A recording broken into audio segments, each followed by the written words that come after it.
Today 24 news सत्य परिस्थितीचा सविस्तर आढावा। अकोला जिल्ह्यातील मूर्तिजापूर येथे शेतकऱ्यांच्या विविध प्रलंबित मागण्यांसाठी प्रगती शेतकरी संघटनेच्या नेतृत्वाखाली अन्नदान आंदोलन सुरू करण्यात आले। संघटनेचे अध्यक्ष राजू वानखडे यांनी उपविभागीय अधिकारी कार्यालयासमोर आंदोलन छेडलं असून हजारो शेतकऱ्यांनी त्याला पाठिंबा दर्शवलाय। प्रति शेतकरी 17,500 रुपयांचा पीक विमा मदत, सरसकट कर्जमाफी, नियमित कर्जफेड करणाऱ्या शेतकऱ्यांना 50,000 रुपयांचा प्रोत्साहन निधी तसंच युरिया आणि डीएपी खतांची मुबलक उपलब्धता या प्रमुख मागण्यांसाठी शेतकरी आक्रमक झाले।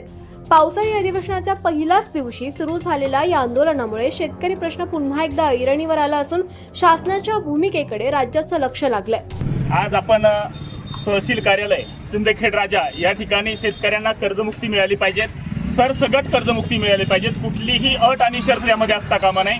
खरं म्हणजे शासनाने जी कर्जमुक्ती जाहीर केली ही कर्जमुक्ती आहे की वन टाइम सेटलमेंट योजना आहे, अशा पद्धतीची शंका आमच्या मनामध्ये आज आहे। खरं जर पाहिलं तर ज्या शेतकऱ्यांना तुम्ही कर्जमुक्त करण्याची घोषणा करता किंवा आश्वासन देता तर खरं म्हणजे ही कर्जमुक्ती तुमची नाहीच आहे। त्याच्यामध्ये वेगवेगळे अतिशय जाचक अटी आपण लादलेल्या आहे। ह्या जाचक अटी रद्द झाल्या पाहिजेत आणि शेतकऱ्यांना कुठलीही अट आणि शर्त न ठेवता त्या ठिकाणी शेतकऱ्यांना कर्जमुक्ती तात्काळ मिळाली पाहिजे, ही आमची त्या ठिकाणची भावना आहे।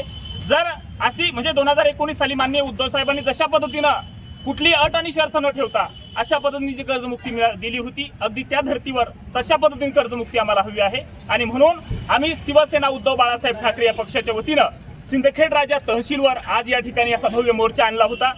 जर शासनानं आमच्या मागणीची दखल घेतली नाही तर हा मार्ग अतिशय शांततेचा आणि गांधीजीच्या मार्गाचा होता। आम्हाला भगतसिंगाच्याही मार्गाने जाता येतं, हे शासनाने लक्षात ठेवावं। येणारं आंदोलन अतिशय उग्र आणि त्याहीपेक्षा भव्य दिव्य असेल याची शासनाने त्या ठिकाणी नोंद घ्यावी। आता सध्या सिंदखेड राजा देऊळगाव लोणार तालुक्यामध्ये पीक विम्याचा प्रश्न प्रलंबित आहे, यावर आपली काय भूमिका आहे? त्या ठिकाणी सिंदखेड राजा, देऊळगाव राजा आणि सिंदखेड राजा या ठिकाणच्या पीक विमा कंपन्यांनी जो घोळ घातलेला आहे तसंच संबंध महाराष्ट्रामध्ये तो तसा प्रकार आहे। आमची मागणी आहे जे पीक विम्याचे प्रतिनिधी आहे यांच्यावर तात्काळ कारवाई झाली पाहिजे, यांच्यावर गुन्हा नोंद झाला पाहिजे। जिल्हा स्तरावर त्यांच्यावर गुन्हा नोंद झालेला आहे, तो तालुका स्तरावर सुद्धा झाला पाहिजे अशी मागणी आम्ही त्या ठिकाणी या तालुक्याचे कृषी अधिकारी त्यांना या ठिकाणी केलेली आहे।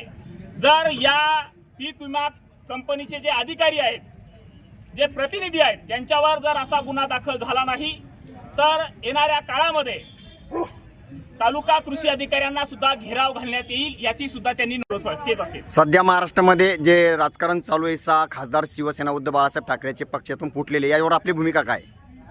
असं म्हणतात की कुछ नेताओं ने बाला साहब की कसम बेच डाली, कवियों ने निराला की कलम बेच डाली, और मत पूछो क्या क्या न बेचा इन गद्दारों ने, यहाँ तक कि इन गद्दारों ने आंखों की शर्म तक बेच डाली, यहाँ तक इन गद्दारों ने आंखों की शर्म तक बेच डाली। या उद्धव साहेबांनी यांना सर्वस्व दिलं, ही माणसं अशी अचानक सोडून जातात, पैशाच्या आणि सत्तेच्या प्रलोभनामुळे त्यांनी सोडून जातात। या सगळ्या गोष्टीचा मी धिक्कार करतो, यांचा निषेध करतो।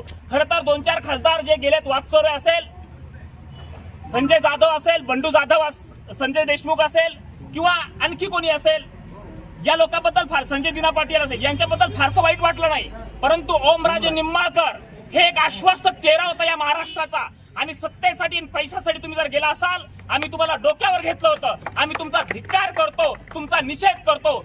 येणाऱ्या काळामध्ये तुम्ही राजकारणामध्ये कधीच यशस्वी होणार नाही, हा शाप लागेल तुम्हाला तमाम शिवसैनिकांचा की ज्यांनी हाडाचं पाणी करून तुम्हाला त्या ठिकाणी भरघोस मतांनी निवडून दिलं होतं। तुम्ही कधीच राजकारणात यशस्वी होणार नाही, हा शाप आहे तुम्हाला शिवसैनिकांचा। महाराष्ट्र टुडे मराठीसाठी ब्युरो रिपोर्ट संजय दास, मूर्तिजापूर, अकोला।